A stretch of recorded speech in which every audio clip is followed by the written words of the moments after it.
The Picton Eco-Scape, part of the Leschenol catchment, is located on Picton Road in Bunbury, a central area and just a short walk from many of Bunbury's schools. The Picton Eco-Scape is open to the public 24 hours a day and features several tables, chairs and a large display of microinvertebrates that are likely to be found in the water nearby. The lake itself is home to a very diverse range of insects, plants and animals. It's a great place for children to explore their local environment and learn about the many life forms that exist. Chris Gibbs has experience as a school teacher and is the first port of call for teacher advice. In the following video, he shows us how to use and incorporate the many resources available for testing water and diversity, giving us step-by-step instructions. The equipment includes salinity meters, pH meters, turbidity tubes, thermometers, teacher instructions and so on, and all of these are in nice little lunch boxes. First up, we learn how to use the salt testers. These really you don't calibrate.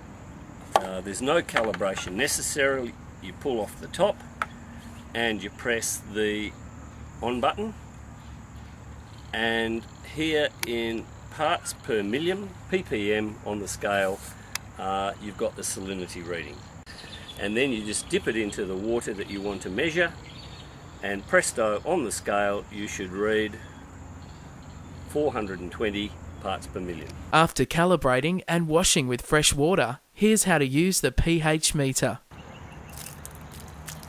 And then you pop it in the water and give it a bit of a stir, and 6.6 is very close to the nearest whole number of 7, and 7 is neutral. So would critters be happy in there?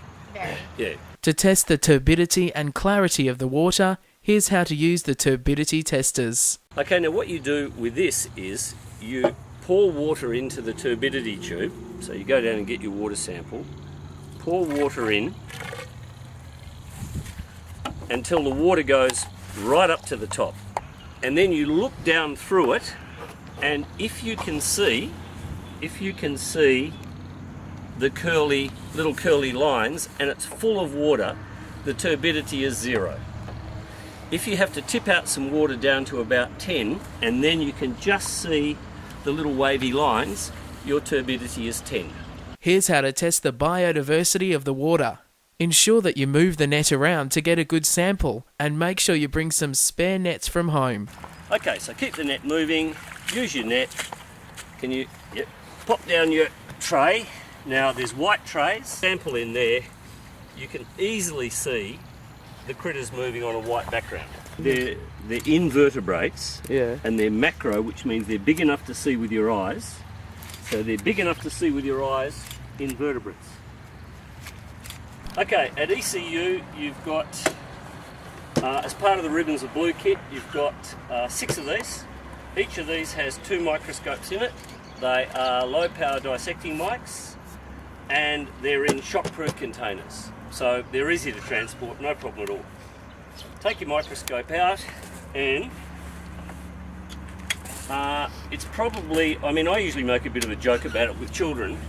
I say, if your baby brother or sister was in a pram, would you pull her out by her neck? No, you wouldn't. What would you do?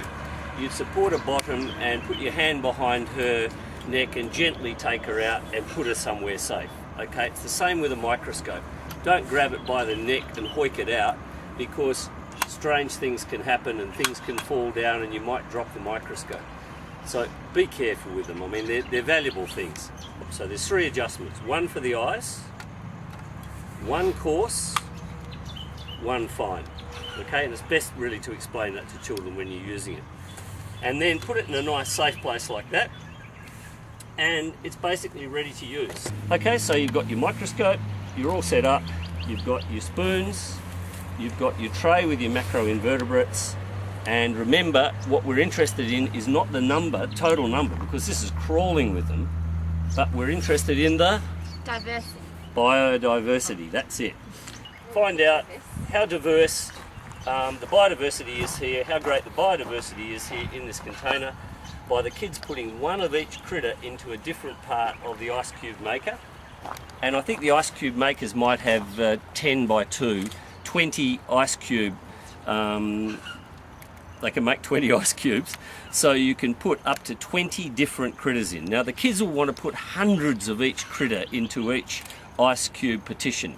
All they need to do is put one, you know, one damselfly nymph in this, one dragonfly nymph in this one water boatman in that one. Do you know what I mean? So the bottom line is you end up with a measure of biodiversity. I think it's better.